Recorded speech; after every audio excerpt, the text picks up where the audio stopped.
Josh from Something Corporate here at Toad's Place in New Haven, Connecticut. Got a big gig here tonight. November 15th, sold out crowd. Probably going to be between 700 800 people in this small little club here tonight. Nice to meet you, Josh. I appreciate you taking time for the interview. Nice to meet you. This interview is for WSIN 1590 AM radio. It's the on-campus radio station for Southern Connecticut State University. About 5 minutes away from here. Sweet. First of all, you guys got a new DVD coming out. It just came out last Tuesday the 9th. Can you talk about the live DVD that just came out? It's really great. It was shot at the end of a 6-week tour that we did. Or actually, it was like a 2-month tour, when you think about it. And we put a lot of thought into it. The way we did it, we kind of tried to do it different than a lot of DVDs that are coming out right now. We opted to not have like a truck there and do it all and just get more cameras and then do the editing after. We used film as opposed to digital, which I was always kind of better. And it's honestly, I'm really proud of it. It looks awesome, and it really captures, I think, what it's like to see a live Something Corporate show. So. Awesome. Yeah, I got a chance to check out some of the set lists online, and it looks like it was one of your more lengthier set lists. And we actually even cut out a lot of songs. It ended up being like a 2.5-hour concert, so it was really long. Is there anything else on the DVD besides the live performance? Yeah, there's kind of some bonus footage about, each of us, about, what it's like when we're at home and stuff. Because Ventura Theater, where it was shot, is pretty close to where we live. It's like a couple hours north. So, we kind of talked a little bit about where we live and kind of, what we do for fun and stuff like that, I think it kind of definitely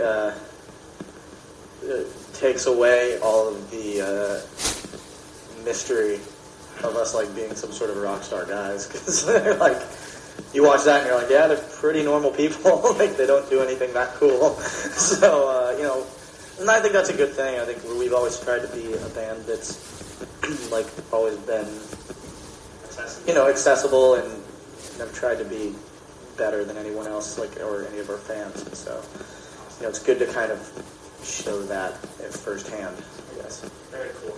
Not so much a new release, but I just noticed on your website recently that you now have a fan club where if you join, you can get a very hard-to-find Something Corporate CD called Ready Break. Yes.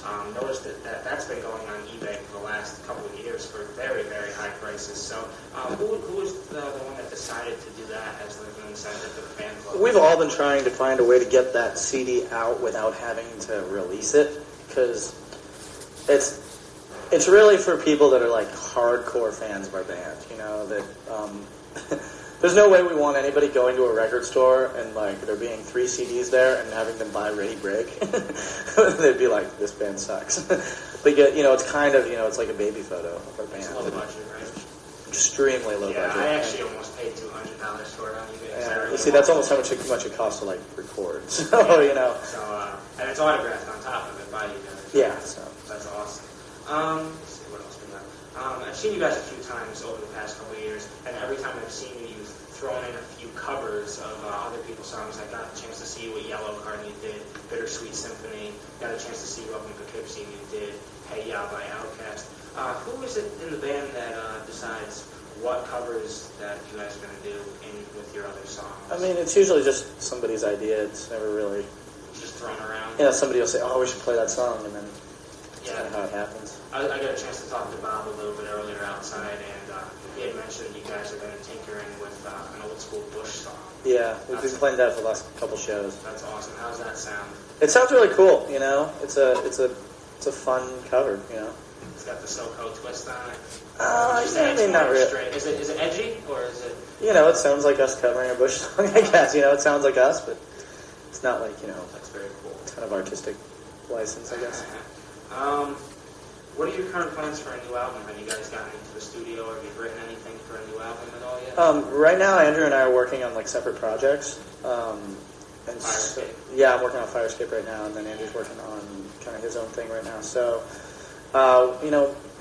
we really don't have any plans for another album right now. It's not out of disagreement among any members or anything like that. It's just I think that I think we've gone like for 6 years in this band, and we've gone so hard, like just at being, doing something corporate, and I think that it's kind of time for us to take a little, like, kind of a step back and reevaluate like where we are as a band and stuff like that. And so,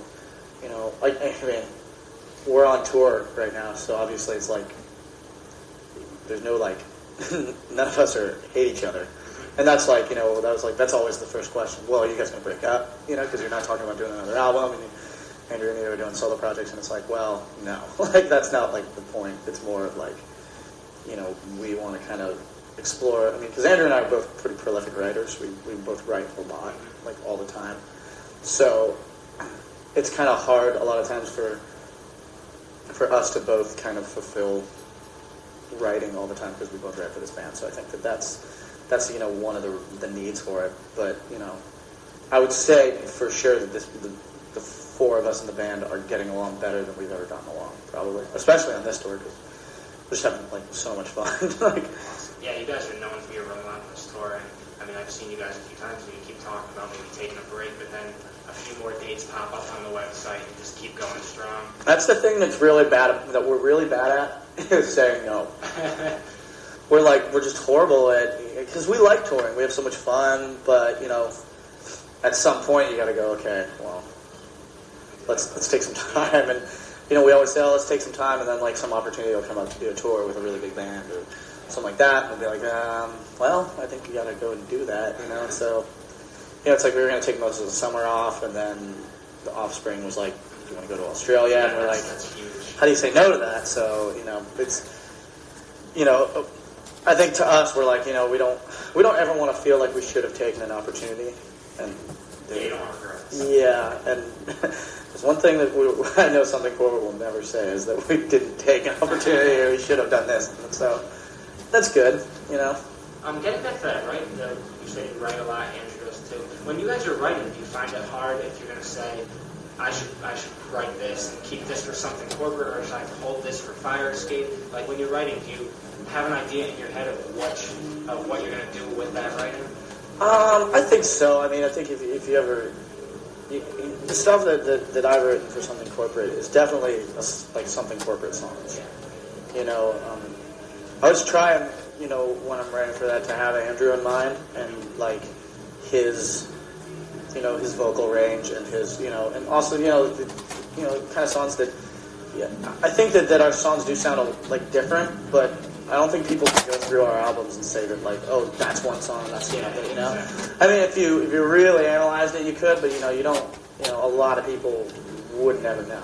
And I think that's a really great thing. Like, I'm very proud of that on both of our aspects, because I think both of us bring different elements to this band. My songs tend to rock a little bit more because I'm kind of more a hard rock guy, but and also if you listen to the Fire Escape stuff, we've done some touring, like a fair amount of touring in the last, like couple months, and everyone who comes to see it goes, wow, it's really good. It sounds nothing like something corporate. And that's like the best compliment I could have. It's like, as a songwriter, because I think that, that's the last thing I would want, because I think something corporate is one of the great band. I know I'm in it, and that's so weird, but we've worked really, really hard at being the best we can at everything we do, and I think we are second to none as a live band. I think we can get on a stage. We can get on a stage really in anywhere and blow people away, and it's not always been like that. It's taken a lot of work and a lot of evaluation of what we do. But I don't think there's there's very few bands, I think, that, and it's not as a bragging thing or like we're better than anybody, but I think that we can hold our own with just about any band out there, as performers, and and that I'm very proud of. But I think with Fire Escape, it's more of a hard rock band, and so I hope to be able to say that about Fire Escape too. Obviously that kind of thing takes time. The reason Something Corporate is as good of a live band as it is because we've been doing it for 6 years, and your first show is so much different than your 600th, so that's kind of the point. So. Fire Escape is actually going to be at Toad's Place next Tuesday, actually, with a Static Lullaby in Hawthorne Heights. You looking forward to that tour? Yeah, I mean, it's kind of bittersweet doing this tour right now, because, I mean, obviously, doing a tour with something corporate and doing a tour with Firescape are very two different tours. Well, not only that, like just doing a Firescape tour in a van, doing something corporate tours in a bus with a crew. So it's they're very different experiences. But with we actually got offered that whole Stack Lullaby tour, and we really wanted to do it, but we had committed to do this thing, do this. You're gonna go back. Yeah, doing this first, and so we were like, okay, well, they were like, well, why don't you do the second leg of it? And it was awesome. So we actually, at the end of this run, I fly straight to Boston. So it's awesome. It's gonna be pretty good. So. How was the transition from the drive-through records to Geffen Records to becoming corporate? It was pretty smooth. Like everything, kind of from the beginning was very and then it was MCA. And so MCA changed over to Geffen. Right? Yeah, and so I would, but MCA was like involved kind of from the beginning. So they helped market the EP. They helped. So they were very much involved from the beginning. So it wasn't much of a transition really, as much of it was it's like certain responsibilities got changed over really. So. Do you feel like you still have a very close relationship with the label? I know that when you guys run a drive-through, they're big with the Warped Tour and getting guys on tour and stuff. I know a lot of bands that have been on that label in the past. The owners of that label are very hands-on with their bands. Rich and Stephanie are awesome. They're just they're awesome people.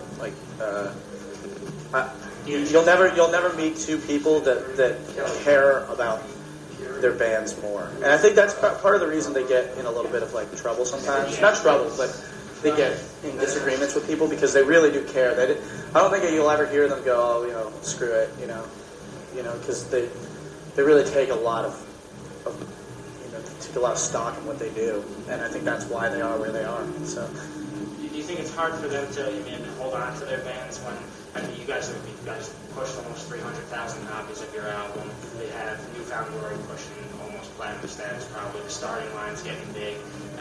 Is that where it comes into play when you guys move on to greener pastures, or is it just more of a they kind of absorb you? I don't know exactly what went on. It's just how they work their deal with MCA. So. It is what it is. They don't. I've never seen them. I know that they've had, and you'd have to ask them about it. But I know they've had problems with the majors they worked with and stuff. But that's more of a question for Richard and Stephanie than it is for me. Was this your first time coming to Toads tonight? Yeah, this is the first one. I've been looking forward to the show since it was announced. I actually saw it on Toad's website before it was on the corporate site. And I've been here a million times over the last 5 semesters doing the show and all the ticket giveaways and all the bands I like coming through here. And every time I come here, I'm saying this is the perfect setting for something corporate to play. It's a small, intimate crowd, probably 700 to 800 people. Yeah. And you guys can just rock out on a stage where there's no barricades. It's just a small, in-your-face crowd right here. Yeah, those are usually the best shows when there's enough kids really to kind of, get a small riot going. I saw you guys at the Chance in Poughkeepsie, and that's... Oh, I'd yeah. say it's a very comparable place to Toad's place. Yeah, there's a balcony there, though, isn't there? Yeah, there's a balcony. But, well, there's actually one here. They just don't use it. Oh, really? There's a very small VIP. There's a very small VIP balcony. But, yeah, the Chance is a little bit different, and it has a balcony. But I would say it's very comparable. It's in your face, not much crowd interference. We are very in your face. That's about it, man. I appreciate you taking the time to talk. Absolutely, anytime. Hyping up the show. I actually was able to give away 5 pairs of tickets to the show tonight, last week on the show. Awesome. So, I was talking to the merch guy about Firescape. You guys Oh, Andy, yeah. Yeah, he said that I'm going to stop by or something, so might be able to get a chance to talk That'd be great. That'd be fun. another week. So yeah, that'd be appreciate funny. talking to you, man. Josh from Something Corporate on the Kevin Hagan Show here at Toad's Place in New Haven, WSIN 1590 AM radio.